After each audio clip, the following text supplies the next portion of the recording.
Welcome to Music and Medicine. I'm your host, Dr. Moshe Lewis. I'm ecstatic. I am just overwhelmed with joy to be joined by Billy Branch and his group, Son of Blues. Um, this is just such a wonderful opportunity because we have been just walking through a litany of artists who have just really paved the way. And Billy, your history is so incredible. I can't wait to get into it. Thanks so much for joining us. Yeah, well, thank you for having me. Sure, absolutely. And let's just roll back the clock a little bit, going back in time, telling us sort of like how you got started and some of your early inspirations in music. Well, I picked up the harmonica at a very young age. You know, I'm a professional harmonica player, have been such for over 50, about 50 years now. And really interesting story because, you know, I'm now acknowledged as one of the recognized blues harmonica players, but I, uh, uh, growing up, I had no interest or no knowledge of blues. Right. And I just happened to walk into a Woolworths at age 10 or 11 and saw a harmonica in a shiny case, and a little voice said I could play it. And I asked the clerk how much it was. It was $1, and I bought it. And as soon as I put it in my mouth, I could play any folk melody or Christmas carol I could think of. Wow. But it wasn't until I returned to my birthplace. I'm born in Chicago, raised in LA, of Chicago, that I discovered the blues. And the date, I know the exact date because it was arguably the greatest blues festival ever produced in history. It was August 30th, 1969. And some of the performers were Junior Wells, Big Mama Thornton, Betty Everett, Muddy Waters, Willie Dixon, Big Walter Horton, Sleepy John Estes, Jimmy Reed, and like about 40 legendary names. Well, this festival was produced by Willie Dixon, and Willie Dixon is to blues what Gordy is to rhythm and blues. And to show you how what an effect this had on me, this being the first day I ever heard the blues, Right. 7 years later, I became Willie Dixon's harmonica player in his band. Wow. So that definitely had a tremendous impact. What do you think might be some Yeah. of the elements in particular that attracted you, and then certainly other people? What are the things about it that really made you fall in love? Well, you know, Chicago is the blues capital, and you could hardly go anywhere in the city without hearing blues in the nightclubs. At that time, most of the blues was in the black neighborhoods on the south and west sides. But the blues is just contrary to the um, stereotypical belief. A lot of people think it's just for old people. It's sad and it's depressing. It's exactly the opposite. It's vibrant. It's full of life. It makes people dance. It makes people happy. And when it struck the chord in me so strong that I felt like everyone should hear this music. And since then, I've also been a pioneer in a program called Blues in Schools, which I've taught youngsters around the country and around the globe since 1978. Amazing. It's just been such a wonderful journey, and it's so enjoyable to kind of walk back through some of those early pioneers. What do you feel was that key moment or when that you felt I'm really here? I have to pinch myself. I can't believe I am performing with or enjoying this moment, and I know I'm going to do this the rest of my life. Well, I think when I found myself a member of Willie Dixon's Chicago Blues All Stars, was I think that could be one of those moments, or that key moment, because Willie Dixon, although not as widely known to non-blues lovers and blues followers, is one of the most influential songwriters of our time. Mm, Um, he wrote the tunes that not only that the blues musicians recorded, like Muddy Waters and Howlin' Wolf and Sonny Boy Williams and Little Walter, but then in turn he inspired the British rock invasion, which included groups like Led Zeppelin and, um, of course, Hendrix, the Stones, even the Beatles, and uh, a whole, a lot of pop, country, and stars from other a lot of musicians from other genres. But with the be in the band and with the man who was one of the architects of the Chicago blues sound was just, it was just more than a dream come true. Sure. What might be an early song, it may or may not be one of your favorites, from some of those formative years, we'll call it, that you'd love Mm. us to listen to, that you feel really kind of represents quintessential Billy Branch? Blues?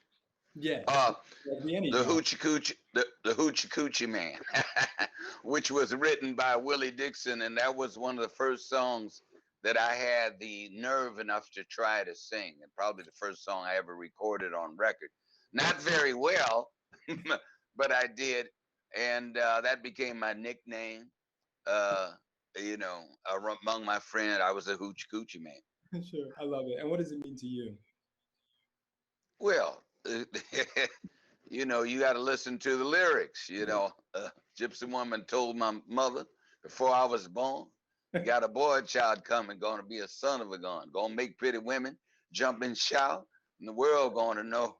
And that's what's it all about. And I'm here. Everybody knows I'm here. I'm the Hoochie Coochie Man. On and on. I love it. Couldn't get a better setup. Yeah, Let's take a listen. yeah. Gypsy woman told my mother before I was born, you got a boy child coming, gonna be a son of a gun. He gonna make pretty women jump up and shout. Then the world gonna know what's this all about. You know I'm here. Everybody knows I'm here. Well, I'm the Hoochie Coochie Man. Everybody knows I'm here. Now, this is the part when I came to Chicago. This is a true story. I'm going to leave you alone. I came to Chicago in the summer of '69. I didn't smoke no reefer. I didn't drink no wine. But when the summer was over, I was a changed man. Now I can turn up a bottle, and they call me Reefer Dan. But you know I'm here. Everybody knows I'm here.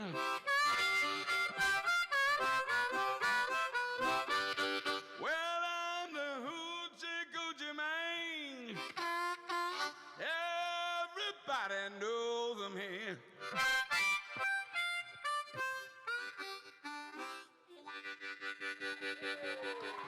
Thank you. Oh, it's so great. Like you said, I love dispelling that myth that it is happy, vibrant, and positive. As you moved into sort of the middle years, what do you think you noticed in terms of your maturity and the sound or song development that changed, that you felt maybe you had even taken sort of from Willie Dixon and augmented? Well, I can speak to these times right now because and I've always wanted to write more socially conscious tinged songs, Mhm. and you're seeing that across the board. Actually, not you're seeing it, of course, in rap and hip hop and R&B, but you're seeing it a lot in blues now. And Willie Dixon's definition of the blues was always the facts of life.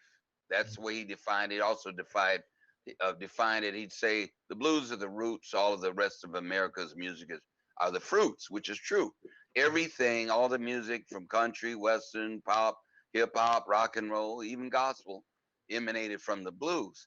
And so what I'm seeing and what I've been more compelled to engage in is writing songs about the challenges of our times. And there's no shortage of those right now. When you hear those words, music and medicine, what does that mean to you?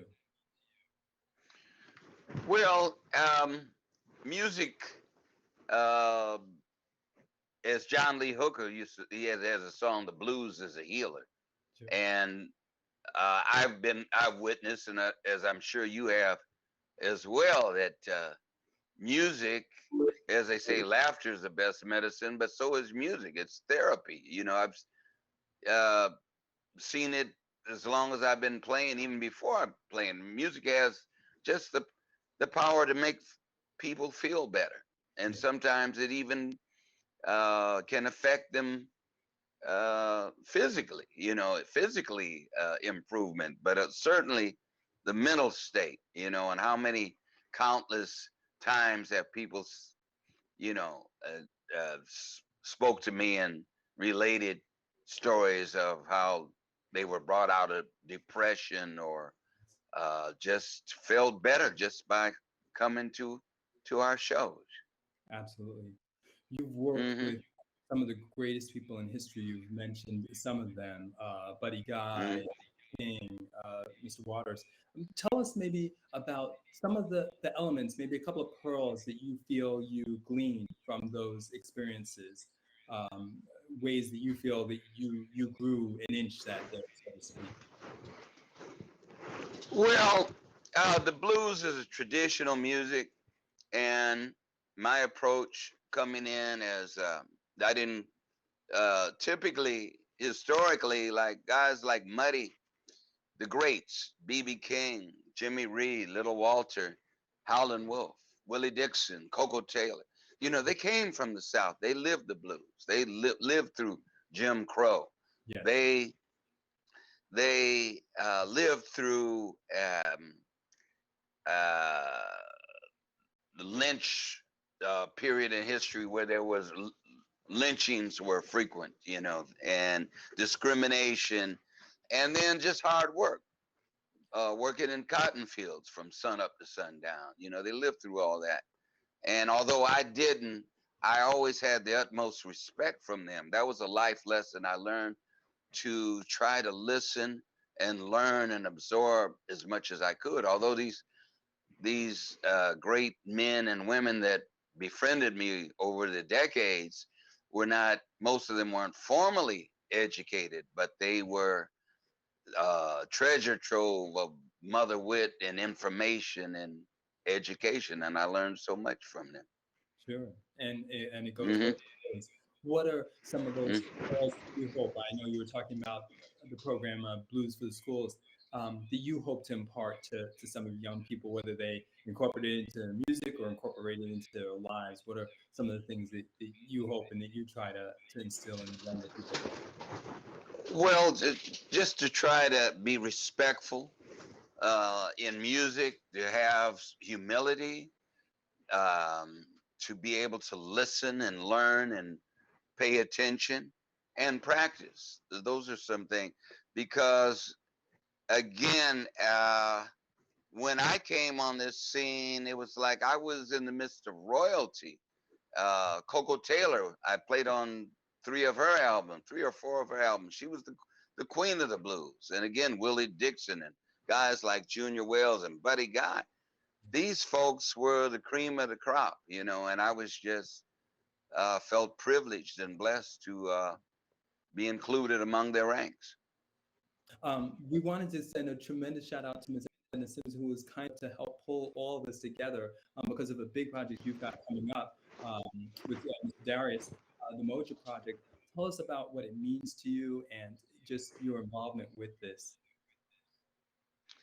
Well, the Moja Project is a phenomenal volume of work, 8 chapters of hour and 15 minutes. It's a audio drama of historical fiction, including over 500 musicians, and it spans pre-slavery through.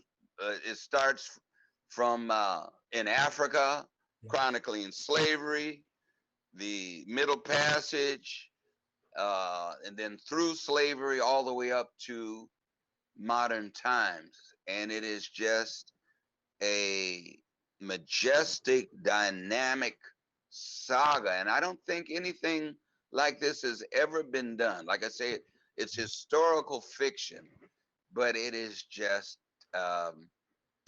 it's a phenomenal piece of work. Sure. Absolutely. And what's a good way, shameless plug here, that we can participate in that and continue to follow you? Well, right now, I know that chapters are being promoted on Facebook, I believe via Spotify, Right. and Edna may have to chime in with me on this. But and I've heard that there's in talk with Sirius FM radio, satellite radio, to release some of the musical selections on it. I really can't say enough about this project. I just feel so happy to have been a part of it.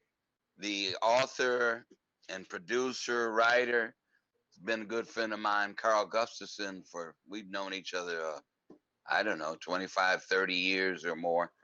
And what he put together is just a masterpiece.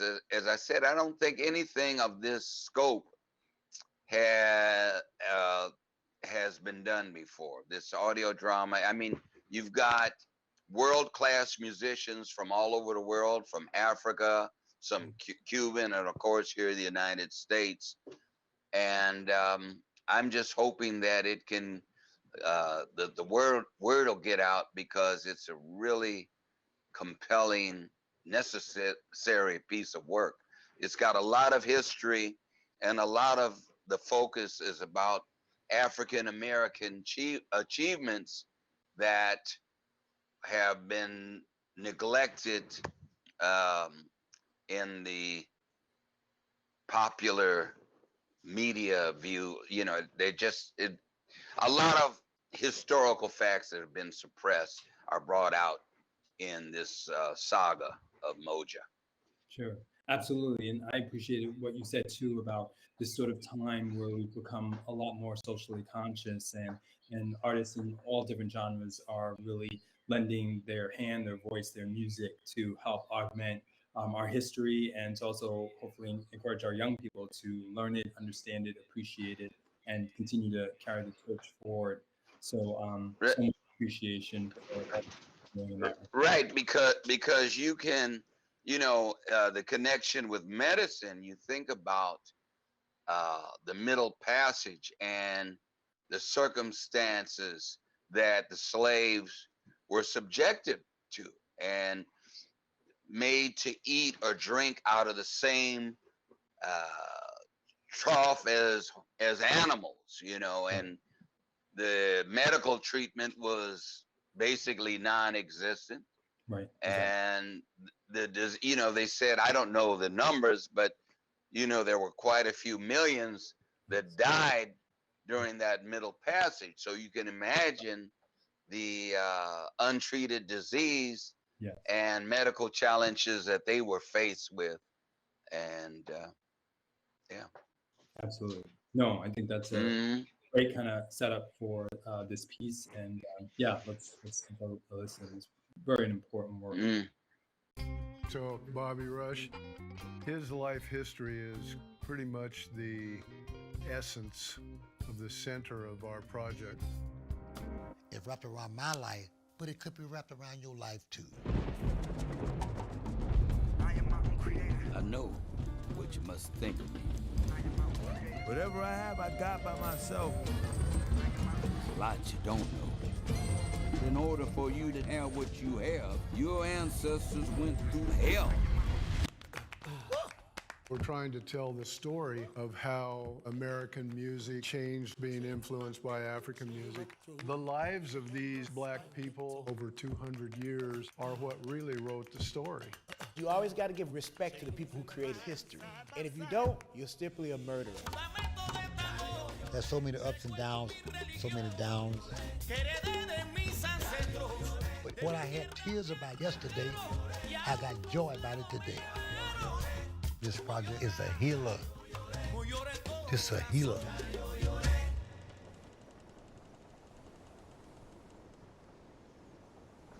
And then just so we don't overlook it, something that you appreciate that sort of the younger generations are bringing to you in terms of some of the ongoing recognition and gratefulness and thankfulness. What have you really appreciated and sort of noted that your work continues to gain a broader and a wider audience even than you may have imagined? Well, I've traveled internationally for close to 50 years as well. And what's striking to me now, well, I tell you, the biggest challenge in my field, one of the big challenges is that even though the blues is African American folk music, we're the least likely to be the participants. And I mean that in the sense of the audience as well as the musicians. Festivals are mostly attended by non-African Americans, and on many cases, the performers are non-African. They even have festivals that have no black performers, called blues festivals, which is like an oxymoron. Or, it's crazy. But in recent years, I've been encouraged by the slow but steady trickle of young African Americans into the fray. One young man who stands out, he's getting a lot of play. He just won the Grammy this past season, and that was Kingfish. Yes. Kingfish Ingram. Yeah. And he's phenomenal. I know him. I've actually recorded on his first recording. But there's guys like there's Shamika Copeland, who her dad, Johnny Copeland, was a notable blues singer and guitarist, but she's the reigning queen of the blues. Shamika, I guess maybe in her 40s now, but we're starting to see a slow but steady trickle of young African Americans, and I'm very does my heart good, because again, the blues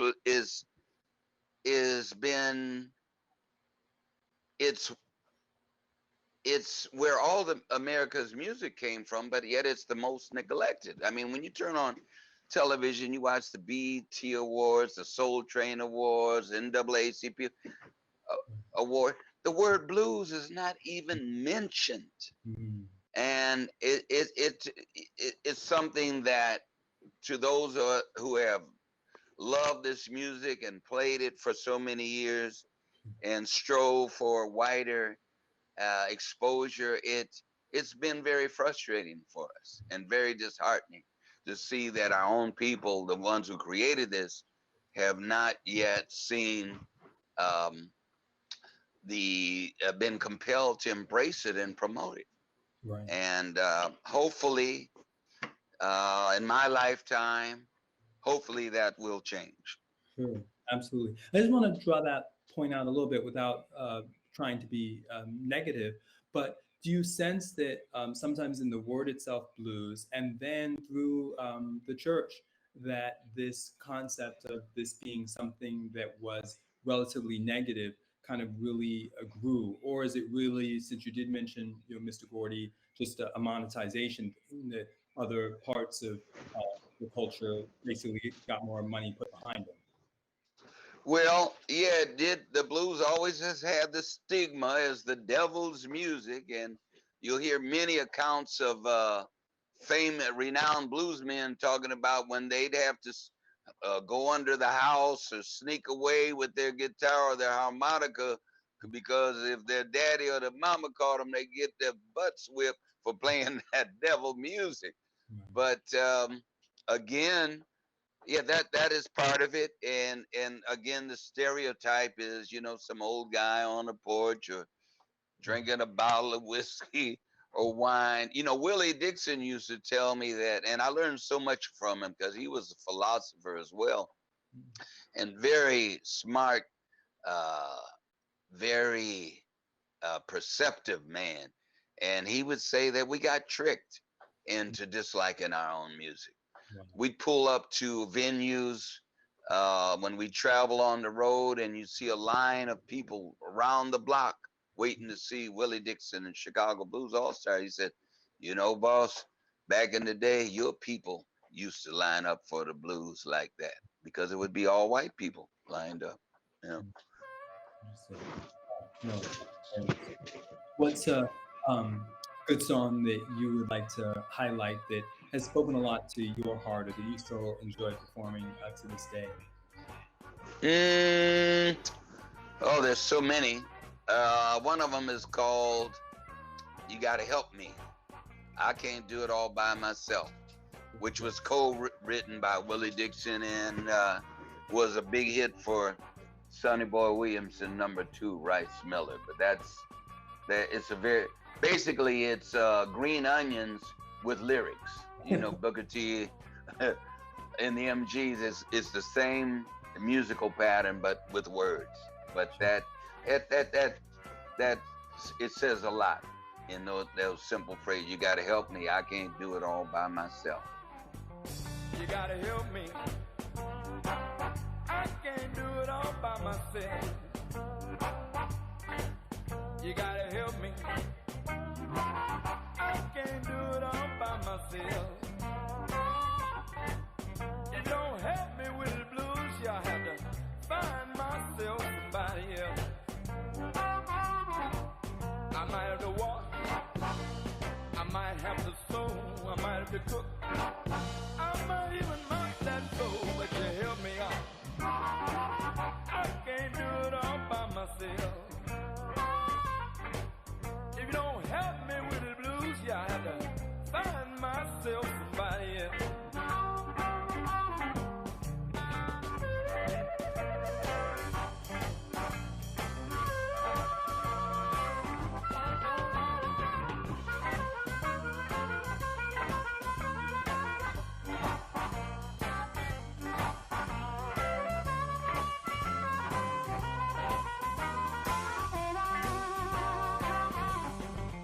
When I walk, you walk with me.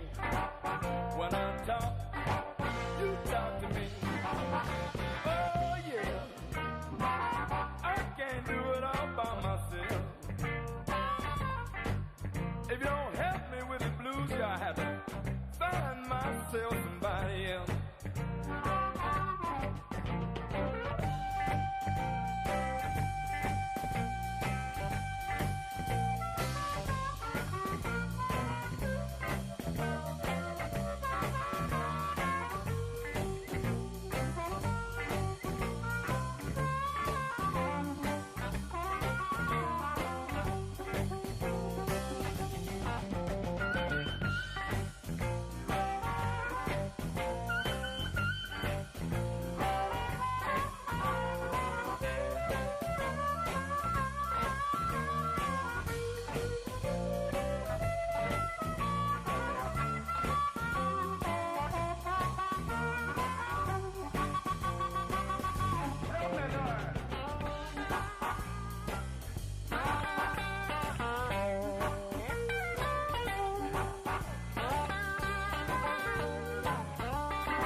help me. I can't do it all by myself. If you don't help me with the blues, you'll have to find myself somebody else. Bring my night shirt, put on your morning gown. Bring my night shirt, baby, put on your morning gown. You know I don't know where sleeping, mama. I just feel like lying down. Help me, help me.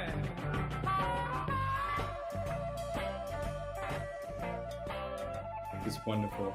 Well, I'd be remiss without making sure that we touch base with just some of your thoughts and enjoyment that you had performing with people like B.B. King, Muddy Waters, Buddy Guy. Well, B.B. King, I got to play with him. I think it was on his 80th birthday in his hometown of Indianola, Mississippi. Right. And I got to play with BB on maybe 3 occasions in my entire life, but that time was real special because it was his birthday. He called me up, and I got to play with him for about over half an hour, and we have it on videotape. So that was a real special moment. With Muddy, I got to sit in with his band on, I think, 2 times. And of course, Muddy was the godfather of Chicago blues. B.B. King referred to him as the godfather. And I mean, so many. You know, I'd recorded with Lou Rawls, but I'd never performed with him. But guys like Lonnie Brooks and Coco Taylor and Sun Seals and Junior Wells and on and on and on. Those are all just magical times. Sure. Such a wonderful history. We're going to see if the powers that be exist, those that help pull us together, see if we can find the videotape, and maybe even if we just have the video, but hopefully we have the sound. See if we can create the power of magic, because we believe in letting the good times roll and keeping these memories alive. But so many of these people and their music have spoken to our hearts. And just like you said, I think part of our challenge is the younger crew and younger generation is to reach out, connect, even if it's virtually, until we can meet in person and publicize and proselytize the benefit of really understanding more about our culture, our history, and this music. And on that note, that you all are doing this Mojo Project, I think is so emblematic of that. It's so important for us to really understand our history and to really own it. Yeah, because that, I think, you know, also, Dr. Lewis, I refer to the blues as the soundtrack of African American existence in this country. And that is another reason the Mojo Project is so important, because it imparts so much historical information. And the reason that we are so challenged as a people, especially our youth, are just, you know, so lost and just in some cases so self-destructive, because we don't have that tangible knowledge of our great history, the great history that, you know, the great contributions that we've given to this country on every aspect, from science, technology, and of course the arts. But all of that has been virtually erased, omitted. And the Mojo Project is a vehicle to include a lot of those great contributions and historical contributions that were overlooked and omitted. And there's one song that I do sing in there, and it's called Nobody Wrote It Down. And the title says it all. Nobody wrote it down. Well, I think that's a great note to go out on. I want to make sure we take a listen, but not forget to do a big shout out to Chris Bridges, Edna Sims, and you, Billy Branch, for being so giving, over 5 decades of service to music and the appreciation for young people. I didn't even expect you to do a shout out to some of the young artists today. And I think that's just so nice and so representative of your entire legacy. You've always given back, gone back to schools, continue to teach, continue to pull up the kids behind us, not only by showing them our history, but like you said, doing Th- it. th- th- Thank you. Before we sign out, Dr. Lewis, can I just add Yes, a quick? Uh, I want to make an appeal to those musicians, especially those high-profile musicians, that they need to come back and embrace the blues and recognize uh, the cultural value and the legacy of this great music. Because again, it is the music gave birth to all of America's music.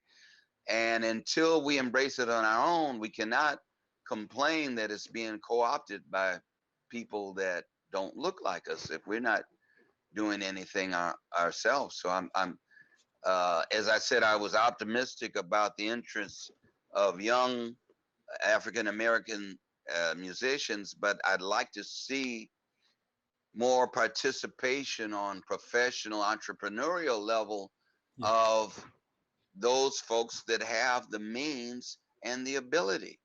And this is what we need right now in the blues. We need that because again, we see festivals that are called blues festivals with no black musicians on it, and that is insane. sure, no. But you know, if we're not willing to embrace it, you can get mad at someone else for seeing the the value of it. Sure, absolutely. Yep. Yeah, Mhm. so I appreciate you highlighting that, and we're going to do our part for sure. And more importantly, the Mojo Project is something so important to really help us take this historical journey through music, and understand sort of where we so Yeah. where we're Now, going. n- now, if you have time, Yeah. I'll tell you that one little anecdote about how the music was very instrumental in health. Sure. Yes. And like I said, I guess you're editing this, so I guess you can cut out what you don't need, right? Sure. It's all Okay. important. But well, um, about 7 or 8 years ago, a dear friend of ours who was a musician, and ironically, um, you know the song "Bad Bad Leroy Brown." Of course. Yeah. It's baddest man in the whole damn town. Yeah. Well, he was a real person, and Right. he was a good friend of all of ours in Chicago.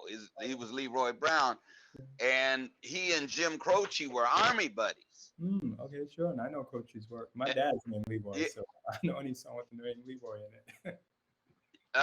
Say that again. And my father's name was Leroy, so I know any song with the name Leroy. Is he bad? Oh, his middle name's Brown, so let's put it that way. That was his last name.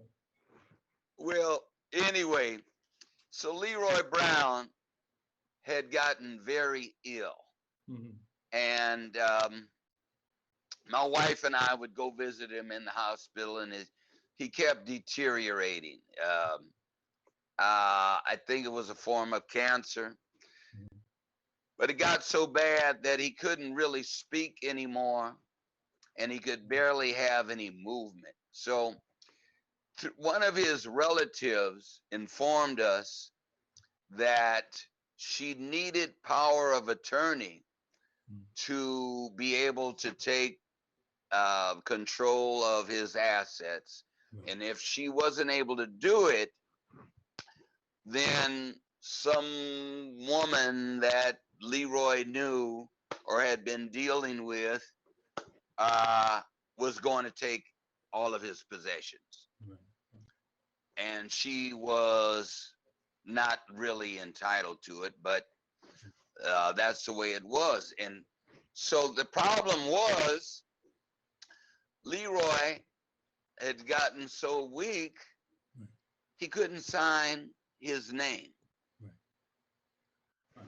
So we go visit with my wife and I and cousin, and he couldn't sign it. But I would take my harmonica and play for Leroy, you know, and sometimes we get a slight reaction, maybe a smile or, you know, but he was nonverbal at this point. And my wife noticed that when I played the harmonica, his hands started moving. And I don't know if it was an effort to clap or what, but long story short, we came back with the power of attorney form and with a little assistance, very little, with his from his cousin. I played the harmonica and I kept playing it, and he was able to move his hand enough to sign that document and give her power of attorney so his assets weren't stolen from him.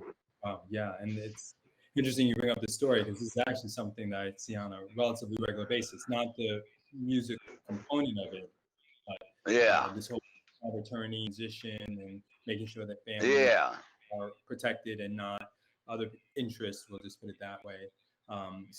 No, I'm glad that you were able to experience that. But yeah, that's a pretty impactful medical story.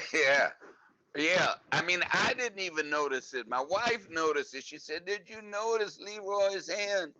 Yeah. I said, "Well, no." So she said, "Let's go back and try one more time." And I played, and he signed his name.